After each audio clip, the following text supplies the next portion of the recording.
أهلا بيكم في نشرة جديدة من نشرة أخبارنا العقارية. وهنا بنقدم لكم آخر الأخبار اللي حصل في مجال العقارات على مدار الأسبوع اللي فات. شركة حسن علام بتعلن عن تنفيذ مشاريع جديدة في القطاع الفندقي وإنشاء 200 غرفة فندقية في القاهرة الجديدة وبالقرب من المتحف المصري الكبير باستثمارات تصل إلى 150 مليار دولار. رجل الأعمال نجيب ساويرس بيكشف عن خطط لتنمية جزيرة على النيل في سوهاج وهتضم فندق ونادي رياضي.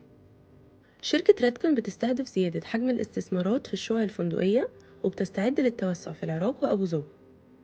طرح وحدات جديدة في أزهى العين السخنة، شاليهات 1 و 2 bedrooms هتكون fully serviced بالفرش واستلامها خلال سنة واحدة. عرض لفترة محدودة من شركة القذار وحدات استلام فوري في كومباوند كريك تاون بالتقسيط على 10 سنوات. وأخيرا بالم هيلز بتوقع اتفاقية مع مجموعة ماريوت العالمية لتطوير فندق سانت ريجس بالقرب من المتحف المصري الكبير، واللي هيكون ضمن مشروعها بي اكس وبإطلالة مباشرة على الأهرامات. وبكده تكون خلصت نشرة أخبارنا العقارية. استنونا الأسبوع اللي جاي في نشرة جديدة.